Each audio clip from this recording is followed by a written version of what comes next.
Impact Family, impacting the world through healthy family. Shalom saudara-saudara, selamat berjumpa malam hari ini. Bersama keluarga kita merenungkan firman Tuhan. Saudara, pada waktu Yesus sesudah hari Sabat itu, sesudah dia menyembuhkan orang dan orang-orang pemuka agama curiga kepada dia, tapi dia keluar dari rumah ibadah. Lalu pada waktu itu pergilah Yesus ke bukit untuk berdoa. Dan semalam-malaman ia berdoa kepada Allah. Saudara, walaupun Yesus adalah Allah yang menjadi manusia, pada waktu itu dia memang anak Allah yang menjadi manusia. Jadi dia segala sesuatu dia lapor kepada Bapa di sorga, dan juga minta supaya dia tetap berpegang pada misinya, tidak diselewengkan atau ke kanan ke kiri, karena banyak cobaan. Ya, dari awal sudah diberitahu bahwa ada cobaan-cobaan bagi Yesus. Maka dia setia berdoa dan tetap berkomunikasi dengan Allah Bapa. Setelah itu dia memilih murid. Ya, ketika hari siang ia memanggil murid-muridnya kepadanya, lalu memilih dari antara mereka, berarti ada banyak, lalu yang dipilih 12 orang yang disebut juga rasul. Nah, nama-namanya siapa saudara? Saudara kebanyakan tahu ya, anak-anak sekolah minggu juga menyanyikan lagu murid Yesus ini ya. Simon yang juga diberi nama Petrus, dan Andreas saudaranya, jadi adiknya ya, saudaranya. Yakobus dan Yohanes, Filipus dan Bartolomeus, Matius dan Thomas, Yakobus anak Alfeus, jadi Yakobusnya ada dua, dan Simon yang disebut orang Zelot. Ya, Simonnya dua juga ya. Dan Yudas anak Yakobus, dan Yudas Iskariot yang kemudian menjadi pengkhianat. Jadi Yudasnya juga ada dua. Saudara-saudara, mengapa Tuhan Yesus memilih murid? Nah, jadi ini didoakan ya dalam memilih murid ini. Karena Tuhan Yesus tahu dia akan meninggalkan dunia ini, dia harus mempunyai murid yang melanjutkan pekerjaannya.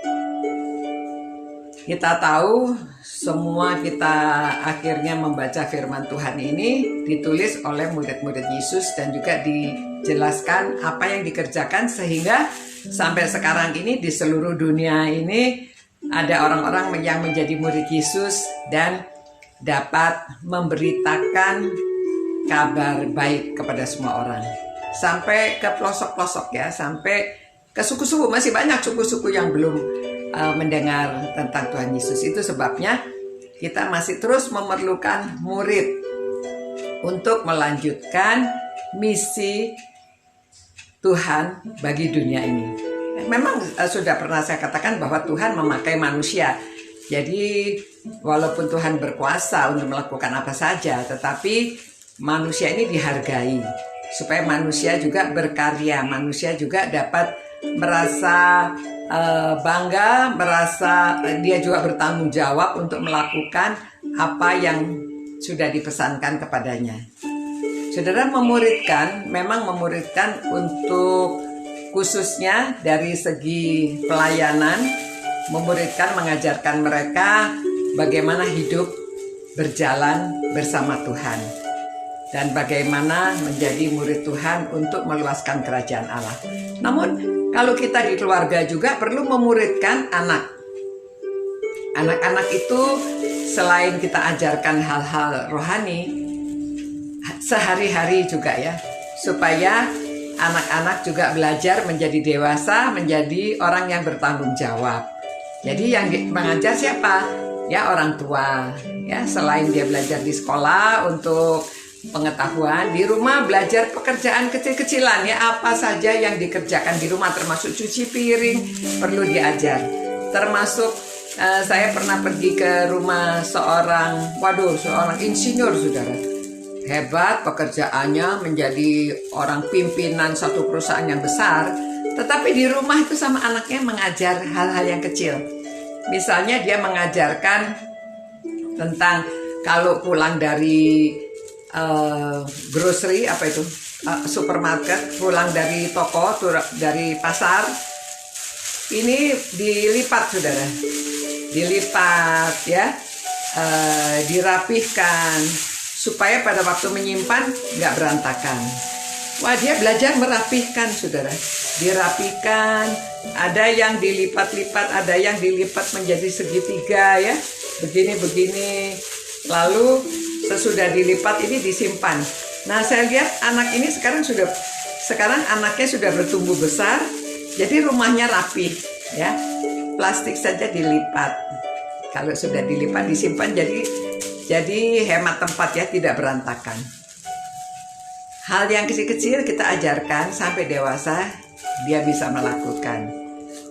Membuat pakaian, nyongket ya, membersihkan rumah, itu diajarkan sejak kecil. Nah, saudara-saudara, mari kita selain memuridkan orang menjadi murid Tuhan Yesus, untuk mengabarkan tentang kerajaan Allah, mulai dari rumah ya. Kita mulai dari rumah tangga supaya kita juga bisa memuridkan anak-anak nanti bertumbuh menjadi orang dewasa yang bertanggung jawab. Mari kita berdoa memohon kepada Tuhan. Tuhan, terima kasih Tuhan bahwa kami merenungkan firman-Mu dan kami tahu bahwa kami harus memilih murid juga, dan kami mendoakan supaya mempunyai murid secara dalam pelayanan maupun dalam rumah tangga, supaya para orang tua ini dapat memuridkan anak-anaknya dan mereka akan bertumbuh menjadi anak-anak yang selalu takut akan Tuhan dan memuliakan nama Tuhan karena mereka bertanggung jawab. Demi nama Tuhan Yesus kami berdoa. Amin. Selamat malam saudara-saudara, selamat beristirahat. Tuhan memberkati dan memelihara saudara-saudara. Semuanya sehat. Ciao. Impact Family, impacting the world through healthy family.